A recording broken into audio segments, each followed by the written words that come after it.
কাপড়ের সন্তান এরা পানির নিচে পড়ে দুনিয়া দিয়ে নবী বলেন আল্লাহ এটা তো আমার সন্তান, সন্তান পিতার সামনে ধ্বংস হয়ে যাবে, এটা আমি কিভাবে বরদাস্ত করবো? আল্লাহ বলেন নবী যে সন্তান আমি রবের কথা শোনে, যে সন্তান আমার প্রেরিত নবীর দাওয়াত গ্রহণ করে না, ওই বান্দার হেফাজতের দায়িত্ব আমি আল্লাহ হাতে। নবী বলেন তাহলে মরলে বিরক্ত না, মরলে বিরক্ত ঠিক আছে। আমার প্রিয় ভাই, যদিও এই রেওয়ায়তের পূর্বে কিছু কথাবার্তা আছে, কিন্তু বুঝানোর জন্য বললাম রেওয়ায়তটা যদিও একটু সমস্যা, কিন্তু বুঝানোর জন্য আপনাদের বললাম। আল্লাহ পয়গম্বর নূহ আলাইহিস সালাতু ওয়াস সালাম উনি যখন কালিমার দাওয়াত দিয়েছিলেন, একটা বৃদ্ধা মহিলা আল্লাহর উপর ঈমান এনেছিল, বিধবা দুর্বল, বলেছিলেন আল্লাহর পয়গম্বর নূহ আযাব যখন আসবে আমি তো দুর্বল, উঠতে পারি না, চলতে পারি না, আমাকে কিস্তিতে উঠে ইস্তেগফার করো। নূহ নবী বললেন ঠিক আছে।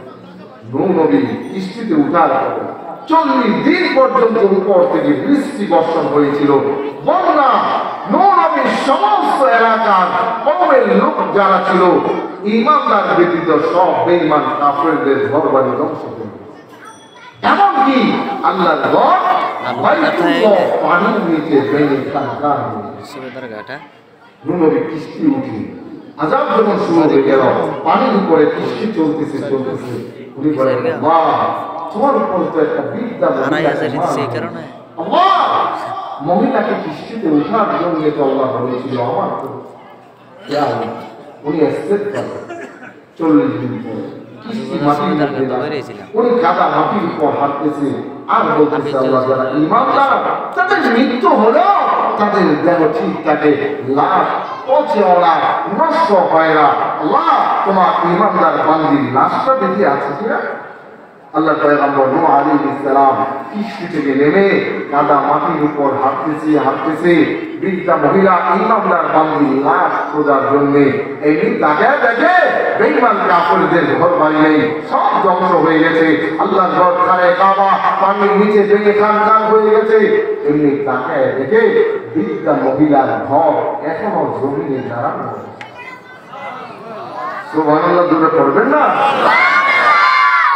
ঘর মানুষ তো নাম দিলেন, বাড়িতে কেউ আছেন? আছেন ওই বাড়িতে বৃদ্ধা মহিলা হাতে ঝাড়ু নিয়ে বলেন শিশু নবী কাপড় চাপড় গুছাবো, আযাব আসবে, কিস্তি থেকে উঠবো। নূহ নবী বলেন আরে কি হয়েছে? নূহ নবী বলেন 40 দিন আযাব ছিল, বেঈমান কাফেরদের ঘর বাড়ি সব ধ্বংস, তারা সব ধ্বংস হয়ে গেছে, খানে কাবা খুঁজে পাওয়া যাচ্ছে না, পানির নিচে ভেঙে খানখান হয়ে গেছে। বৃদ্ধা মহিলা বলেন নবী আমি তো সবে ঘর গেল। নূহ নবী সিজদায় প্রভু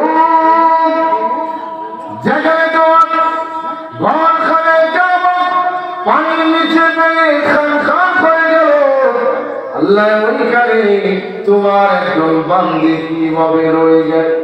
আল্লাহ রাব্বুল আলামিন ওহী নাযিল করেন আর বলেন হে নবী বিপদের মধ্যে পড়ে তুমি তোমার উম্মতের কথা বলে দিতে পারো আমি আল্লাহ তো রহিম, আমি আল্লাহ তো রহিম, আমি আল্লাহ।